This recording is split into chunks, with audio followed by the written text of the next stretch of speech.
ब्राह्मणों का संगठन हमारा दुश्मन तय है। तो हम जिस समाज की लड़ाई लड़ रहे हैं उस समाज के लिए हम एक संदेश दे रहे हैं आज खापड़े साहब के जयंती के उपलक्ष्य में कि कीमत चुकानी पड़ती है। बिना त्याग और बलिदान से व्यवस्था परिवर्तन का आंदोलन नहीं होता। खापड़े साहब कहा करते थे हमारे लोगों को परिवर्तन की बातें बहुत अच्छी लगती है, परिवर्तन का स्पीचेस सुनने में बहुत गर्व लगता है। हमारे लोग परिवर्तन की बातें तो करते हैं मगर परिवर्तन के लिए कीमत चुकानी पड़ती है, वो कीमत नहीं चुकाते।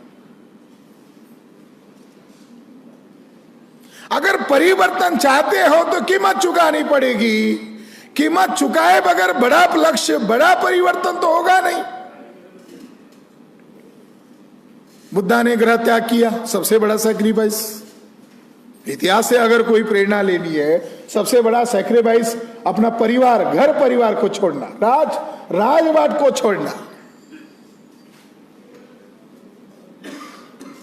महात्मा फुले को घर के बाहर निकाल दिया। जाति ने धमकी दिया कि जाति बहिष्कृत करेंगे अगर ब्राह्मणों की नहीं मानोगे, नहीं तो हमें भी ब्राह्मण लोग बहिष्कृत करेंगे। ज्योतिबा फुले ने लक्ष्य को, उद्देश्य को प्राथमिकता दी, समाज को छोड़ दिया। मगर जिस समाज की मुक्ति के लिए आंदोलन शुरू किया वो आंदोलन नहीं छोड़ा, घर छोड़ा, जाति भी छोड़ी।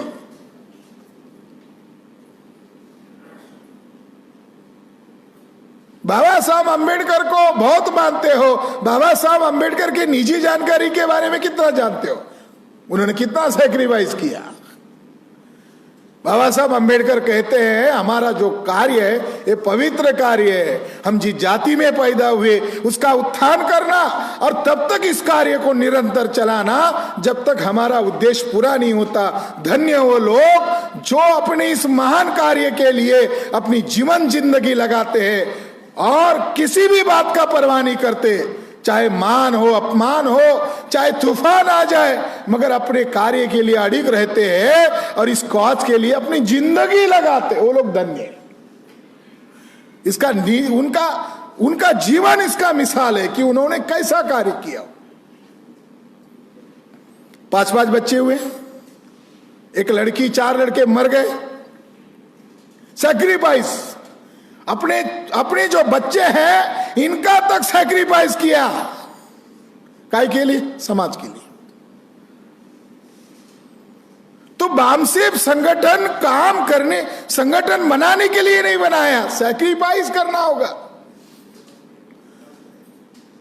तो परिवर्तन की बातें करने से नहीं चलेगा, परिवर्तन करने के लिए सैक्रिफाइस करना होगा, कुर्बानी देनी होगी। जैसे खापड़े साहब ने जिंदगी लगाकर संगठन का निर्माण किया और अपने अंतिम दिनों में कहा अब लड़ने का समय आ गया है, अब मैदान में आना होगा, क्रांति होने वाली है, इसकी तैयारी हमें करनी होगी। और वो जो क्रांति करने की जो बात कर रहे थे, जो क्रांति हम करने वाले हैं, इसका उचित समय आया जब हम कह रहे थे, तब डिस्प्यूट हो गए। फिर से संगठन को खड़ा करना पड़ा, फिर से चलाना पड़ा। आज मेश्राम साहब के कहने पर देश भर में लोग जेल भरो आंदोलन करते। एक आज अगर कह दिया कि घंटे भर में आपको जेल भरो आंदोलन करना है, लोग जेल भरो आंदोलन के लिए भी डरते नहीं है। यह है उद्देश्य के प्रति कर्मठता, ये भक्ति नहीं है, ये उद्देश्य के प्रति लिए, उद्देश्य के प्रति उनकी कर्मठता है। तो अब हम जो 2 बार भारत बंद कर चुके हैं, यह हमारे सामाजिक आंदोलन की सबसे बड़ी अचीवमेंट है कि कर्मचारी लोगों का जो 13 पॉइंट रोस्टर लगाया और उनकी नौकरियों को पर कुल्हाड़ी मारी गई और कर्मचारी लोग ताकते रहे, अब हमें कौन बचाएगा। एक भी एमपी एमएलए उनकी आवाज नहीं बनना चाहते थे। यह संगठन, सामाजिक संगठन मैदान में उतरा और कर्मचारियों की नौकरी बचाई। माइनॉरिटी लोगों के लिए संकट खड़ा हो गया। पूरे देश भर के लिए संकट खड़ा हो गया, आदिवासियों के लिए संकट खड़ा हो गया। सीए, एनआरसी, एनपीआर, इसके खिलाफ देशव्यापी आंदोलन चलाया, दुश्मन डर गया। तीसरी बार भारत बंद करने का ऐलान हुआ, लॉकडाउन घोषित हो गया। जैसी तारीख डिक्लेयर होगी, लॉकडाउन घोषित हो गया। अभी हम ओबीसी की जाति जनगणना के लिए भारत बंद कर रहे हैं, इससे दुश्मन घबराया हुआ है। और पर्दे के पीछे से दुश्मन क्या कर रहा है? हमारी शक्ति का विघटन करना चाहता है। ये तो अपने आप नहीं हो रहा है ना। उनका आचरण, उनकी बोली, जो लोग दुश्मनों के इशारे पर कार्य कर रहे हैं, उनकी आचरण और उनकी बोली किसके फायदे के लिए? दुश्मन के फायदे के लिए। मेश्राम साहब कह रहे हमारा एनिमी डिसाइडेड है, हमारा दुश्मन डिसाइडेड है, हमको उससे लड़ना है, इन लोगों से नहीं लड़ना है। अब दो जो तोड़फोड़ करने वाले लोग हैं, वो दुश्मन को छोड़ रहे हैं, वामन मेश्राम को पकड़ रहे, बोल रहे यही है दुश्मन हमारा। उनका आचरण क्या है? इसीलिए साथियों, कीमत नहीं चुकाने वाले लोगों ने तोड़फोड़ किया, भगोड़े लोगों ने, गद्दार लोगों ने।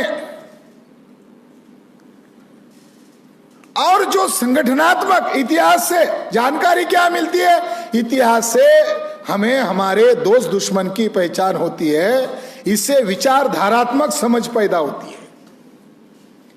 इतिहास की बातों से विचारधारात्मक समझ पैदा होती है। मगर संगठन चलाना कोई बच्चों का खेल नहीं है। संगठन की बातें जटिल होती है, आसान नहीं है। संगठन की बातें कॉम्प्लिकेटेड होती। संगठन एक अपने आप में तंत्र है, और संगठन में एक तंत्र लागू करना एक उस उद्देश्य के लिए अनिवार्य है। जैसे हमारा व्यवस्था परिवर्तन लक्ष्य है, तो संगठन में नियंत्रण, निर्देशन, यह तंत्र लागू करना होगा। और ये व्यवस्था, तब संगठन का चरित्र सुचारू रूप से चलेगा। एक व्यक्ति का चरित्र है और एक संगठन का चरित्र है। जिन लोगों को नियंत्रण, निर्देशन, यह तत्व अमान्य होता है, उन लोगों के लिए संगठन अमान्य होने लगता है, संगठन की बातें अमान्य लगती है। टकराव क्यों होता है? वो अनुशासन में नहीं रहना चाहते। तो खापर्डे साहब के जन्म जयंती के अवसर पर हम संगठनात्मक मैसेज कार्यकर्ताओं को देना चाहते हैं कि जिस लक्ष्य, जिस मकसद, जिस उद्देश्य के लिए खापर्डे साहब ने जिंदगी लगाई, उस लक्ष्य को, उस उद्देश्य को हमें हर हालत में पूरा करना है। खापर्डे साहब ने एक बार एक उदाहरण देते हुए कहा कि गोलवलकर को पूछा कि तुम्हारी सफलता का राज क्या है। गोलवलकर को पूछा तुम्हारी सफलता का राज क्या है। तो गोलवलकर ने जवाब देते हुए कहा, दो टूक बात, बहुत संक्षिप्त जवाब दिया। उसने कहा, हमारे कार्यकर्ताओं का उद्देश्य के प्रति निष्ठा, ये मेरी सफलता का राज है।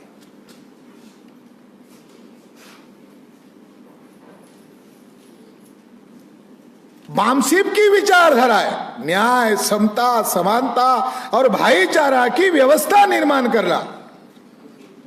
ये वामसिप की विचारधारा। आरएसएस की विचारधारा क्या है? नेचर के खिलाफ उनकी विचारधारा है।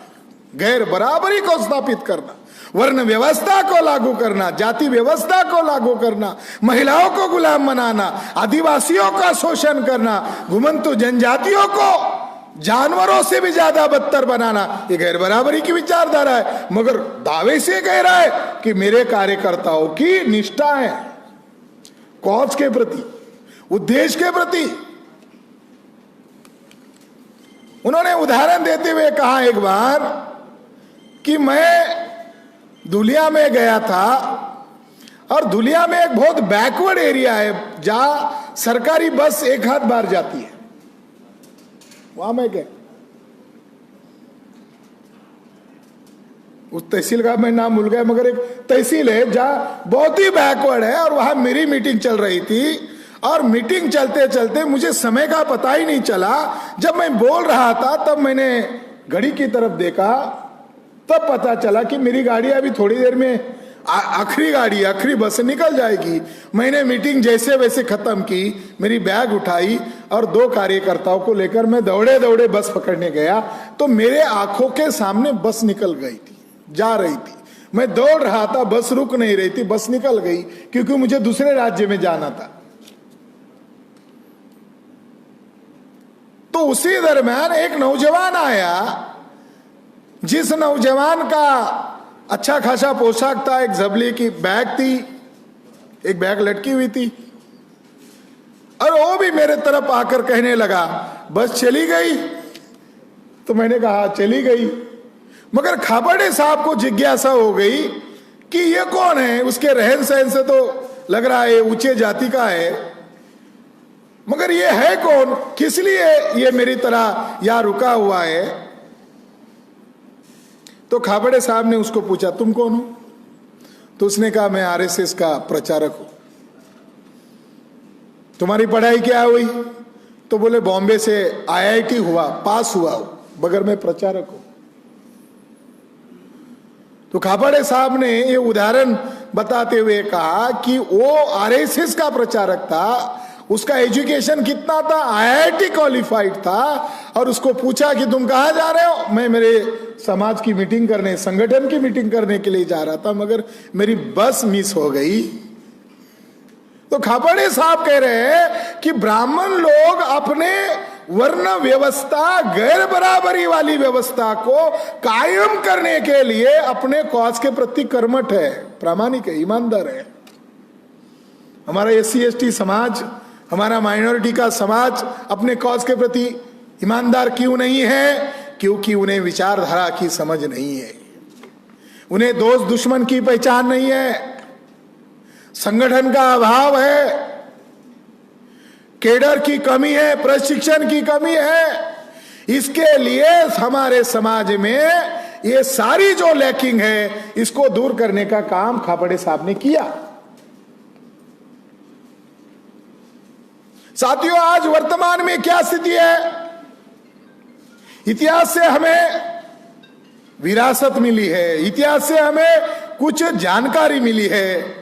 लड़ाई तो हमें लड़नी है ना। हमारे महापुरुषों ने समय समय पर रणनीति बनाई और समय समय पर दुश्मनों को परास्त करने का प्रयास किया। अब लड़ाई तो हमें लड़नी है, वर्तमान में रणनीति हमें बनानी है। तो उसकी योग्यता चाहिए ना, रणनीति बनाने की योग्यता भी चाहिए। संगठन बनाते वक्त आप किसी को अध्यक्ष बना सकते हो, किसी को उपाध्यक्ष बना सकते हो, किसी को कोषाध्यक्ष बना सकते हो। यह संगठन की रिक्वायरमेंट है, समाज की रिक्वायरमेंट नहीं है। किसी को पदाधिकारी नियुक्त करना यह संगठन की रिक्वायरमेंट है, समाज की रिक्वायरमेंट नहीं है। संगठन किसी को नेता, संगठन किसी को पदाधिकारी बना सकता है, नेता नहीं बना सकता। नेता समाज तय करता है, संगठन पदाधिकारी तय करता है।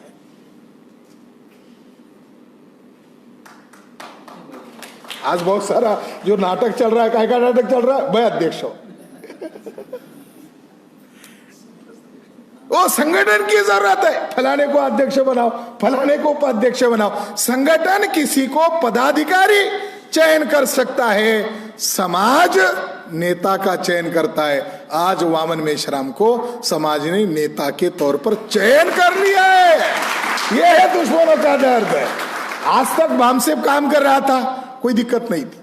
हॉल में इकट्ठा होते हैं, केडर कैंप करते हैं, 5 दिन के अधिवेशन होते हैं, 5 दिन के ट्रेनिंग कैंप भी होते हैं, उनको दिक्कत नहीं हो रही थी। अब दिक्कत काहे के लिए हो रही है? उनकी व्यवस्था में हस्तक्षेप करने का कार्यक्रम कौन कर रहा है? वामन मेश्राम कर रहा है। उनकी व्यवस्था में जो दखलंदाजी कर रहे हैं और समाज को उनका असली चरित्र दिखा रहा है, जिससे समाज में असंतोष पैदा हो रहा है और व्यवस्था के लिए यह आदमी खतरा बना हुआ है।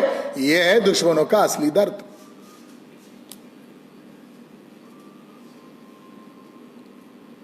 '91 में खापर्डे साहब ने भी बामसेब का एक अभियान शुरू किया आगरा से, और आगरा से कहना शुरू किया था। उस समय सब्जेक्ट लगाया था, मुझे पढ़े लिखे लोगों ने धोखा दिया, और पहले भाषण में कहा था कि बहुजन समाज का एक वीक पॉइंट है कि जिंदापन में महापुरुष की पहचान नहीं करते, उनको कष्ट देते हैं, उनको परेशान करते हैं, उनको तकलीफों में डालते हैं, और मरने के बाद उनका जय जयकार करते हैं। ये हमारे समाज का चरित्र है। जितना होता है महापुरुष तो उसको कष्ट देते हैं, उसको तकलीफ देते हैं, उसमें परेशानी में डालते हैं, और जब वो चले जाता है तो और 10 साल जिंदा रहते बाबा साहब तो बहुत कुछ होता। तुम क्या करते? तुम तो परेशान किया। परेशान करने का सबूत बाबा साहब ने रिटर्न में कहा। उनको लगा ये बात निजी तौर पर कहूं सही नहीं रहेगा, कल कोई आंदोलन चलाएगा तो उसको भी ये अनुभव से गुजरना पड़ेगा, इसलिए बोल दिया मुझे पढ़े लिखे लोगों ने धोखा दिया। साथियों, आज वर्तमान की लड़ाई हमें लड़नी है, और वो लड़ाई लड़ने के लिए किस बात की जरूरत है? ईमानदारी की जरूरत है, निष्ठा की जरूरत है, कमिटमेंट की जरूरत है। ईमानदारी कमिटमेंट के लिए कोई टैबलेट नहीं है। ईमानदारी कमिटमेंट के लिए कोई टैबलेट नहीं है। ज्ञान एक गुण है, ईमानदारी क्या है? ईमानदारी अनुकरण से आती है। स्पिरिट कहां से आता है? स्पिरिट ये अनुकरण से आता है। पुराने पीढ़ी ने बाबा साहब के हवाला देकर कुछ लोगों को कहा तुम्हारे समाज में इतना महापुरुष हुआ, तुम पढ़ो। लोगों ने अनुकरण किया तो समाज में लायक लोग तैयार हुए। स्पिरिट।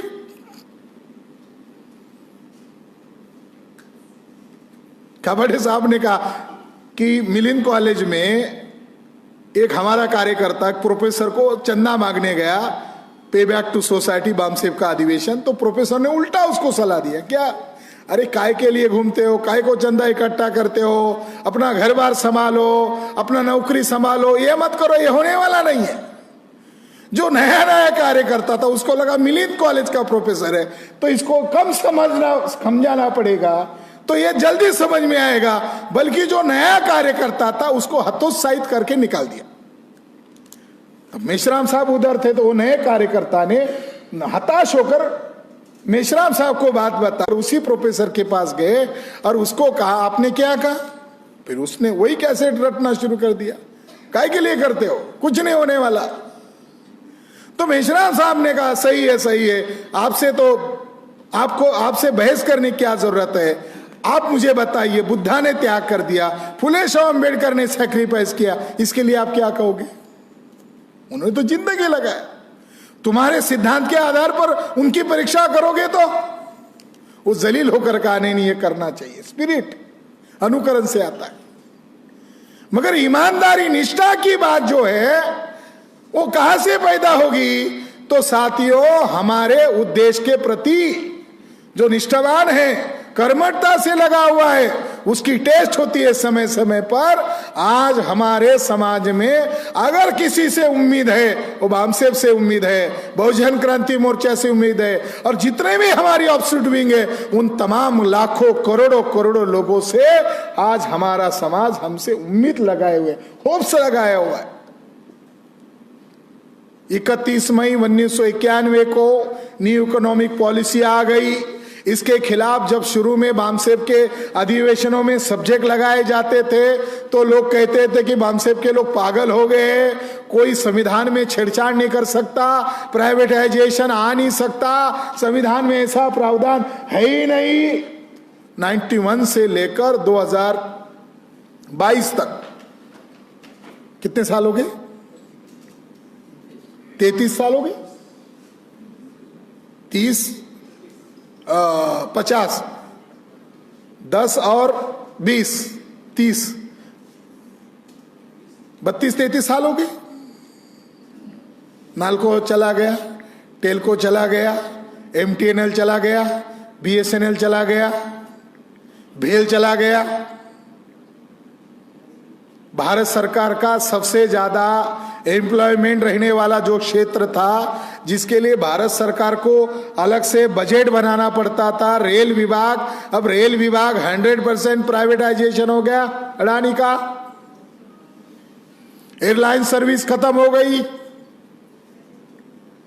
मुंबई हमारे फुले अंबेडकरी आंदोलन का गढ़ माना जाता है। हमारे आंदोलन का गढ़ मुंबई को क्यों माना जाता है? ऑल इंडिया से लोग यहां इकट्ठा होते हैं एम्प्लॉयमेंट के लिए। अब सरकारी एम्प्लॉयमेंट कहां है? साथियों, सरकारी एम्प्लॉयमेंट खत्म हो गया है। 100% दुश्मनों ने लॉकडाउन का सहारा लेकर प्राइवेटाइजेशन लागू कर दिया है। लड़ना किसको पड़ेगा? केवल सभा सम्मेलन करने के लिए संगठन बनाया? केवल बातें करने के लिए संगठन बनाया?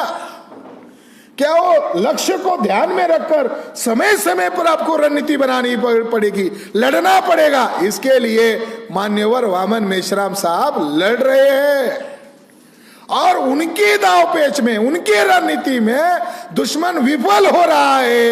ये जलन की वजह है ब्राह्मणों को। अभी हाल ही में एक तिवारी नामक ब्राह्मण ने कहा कि एक ऐसा ऐसा आदमी बोल रहा है, प्रधानमंत्री कुछ नहीं कर रहा है। एक तिवारी को जलन हो गई। प्रातिनिधिक उदाहरण है। जिस कच्छ भुज में ब्राह्मण लोग सड़क पर आकर वामन मेश्राम का विरोध कर रहे थे, उस कच्छ भुज में इस बार भी कार्यक्रम हुआ, मगर जहां पर उनका कार्यक्रम हुआ बगल में ही दलाल ने काउंटर कार्यक्रम किया। अब कच्छ भुज के लोग पूछ रहे हैं वामन मेश्राम की लड़ाई आरएसएस बीजेपी के ब्राह्मणों के साथ है, ब्राह्मणवादी ताकतों के साथ है, और वो आदमी जो काउंटर में कार्यक्रम किया, वो आदमी क्या कर रहा है? वो आदमी आरएसएस को मदद पहुंचा रहा है। और आज मुंबई आया,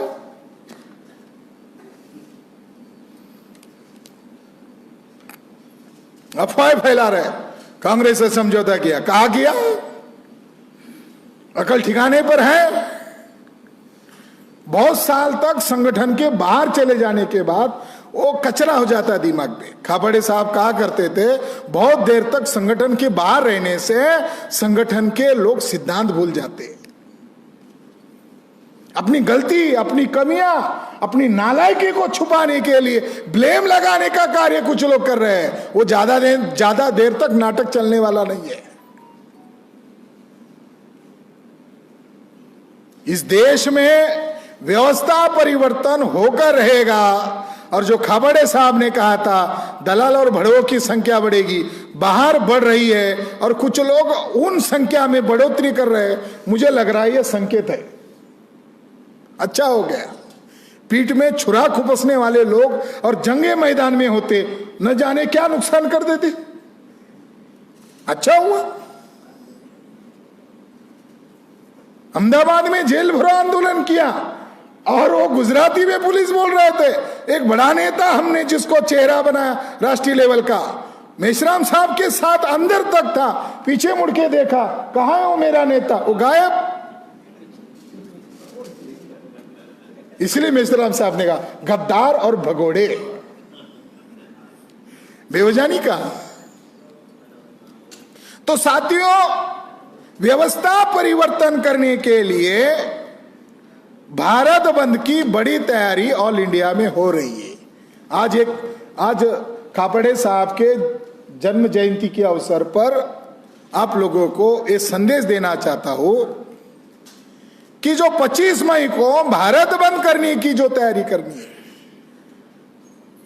चाहे ओबीसी की जाति आधारित गिनती का मामला हो, चाहे वो एनआरसी का मामला हो, सीए एनपीआर का मामला हो, हर एक एजेंडे पर 10 पॉइंट्स है। इसका आधार बनाकर हमें समाज में जन जागरण का कार्य करना होगा।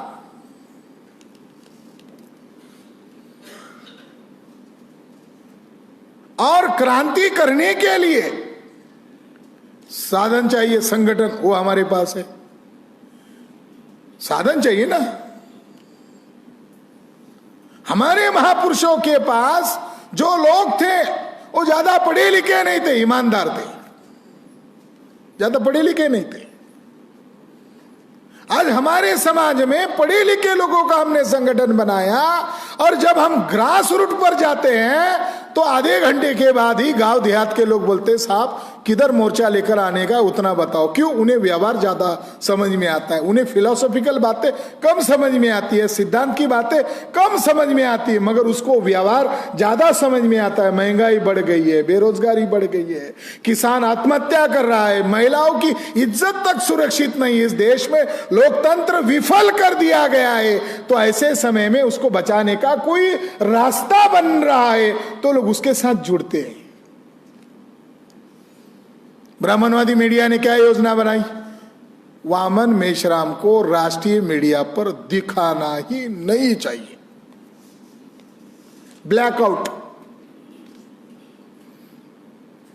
वामन मेश्राम नामक व्यक्ति कोई पैदा होकर गया है कि नहीं गया, आने वाली पीढ़ी को पता ही नहीं होना चाहिए, वर्तमान पीढ़ी को उसकी खबर, उसकी भनक तक होनी नहीं चाहिए, इसलिए उनकी राष्ट्रीय मीडिया पर कोई लाइन नहीं।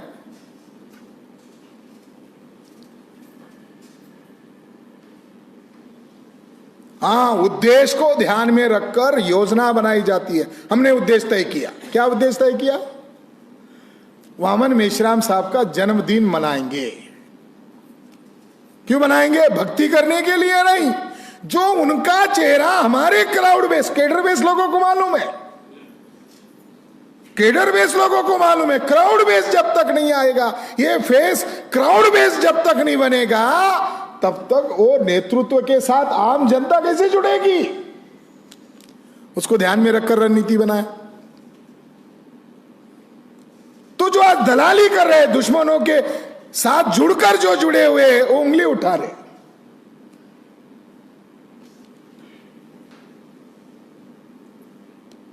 ब्राह्मणवादी मीडिया इस आंदोलन की दखल नहीं लेता, इस आंदोलन को रोकने के लिए बदनामी का सहारा चुनता है। इस आंदोलन को रोकने के लिए क्या क्या कर सकता है? बदनामी कर सकता है, इस आंदोलन को हाईलाइट नहीं कर सकता। इसको चलाने वाला जो नेतृत्व है, उस नेतृत्व को एक तो दिखाएगा नहीं, अगर नहीं दिखाएगा तो उसकी छवि हनन करने का काम कर सकता है। इसलिए साथियों, दुश्मनों ने कुछ दलालों को छवि खराब करने के काम पर लगाए। वो खराब नहीं कर सकते हैं, ना हाईलाइट कर सकते हैं, तो उन्होंने रणनीति बनाई, अगर हम ब्राह्मणों ने डायरेक्ट अटैक किया तो इससे बहुजन समाज और इकट्ठा हो जाएगा। अगर ब्राह्मणों ने खुलकर विरोध किया तो क्या हो सकता है? दूसरा भीमा कुरेगा हो सकता, जो ब्राह्मणों के लिए ज्यादा डेंजर है।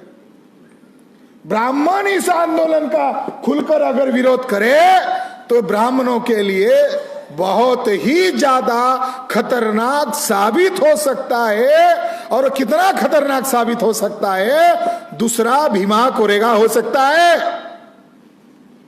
अब इस आंदोलन को रोकना संभव नहीं है, नेतृत्व को रोकना संभव नहीं है। तो दुश्मनों ने योजना बनाई कि जो नेतृत्व समाज में स्थापित हो गया है, समाज ने उस नेतृत्व की टेस्ट लिया है, 45 साल लगाकर इस संगठन को देशव्यापी बना दिया है। अब बामसेब का जो उद्देश्य था, लक्ष्य था, भौगोलिक एरिया में देशव्यापी स्थापित करना और सभी सोशल सामाजिक समूहों में इसकी जड़ें स्थापित करना, वो लक्ष्य पूरा हो गया।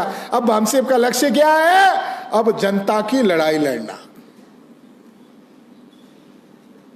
तो मेश्राम साहब ने योजना बनाई कि साल में 2 बार भारत बंद, 6 महीना तैयारी फिर भारत बंद, और 6 महीना तैयारी और भारत बंद। तो आने वाले 10 साल में हम लोग क्या करने वाले हैं? आने वाले 10 साल में हम 20 बार भारत बंद करने वाले हैं। तो इसीलिए साथियों, मुंबई प्रांत के लोगों को अपील है, आदरणीय खापर्डे साहब के जयंती के अवसर पर अब हमें सड़क की लड़ाई के लिए तैयार होना है।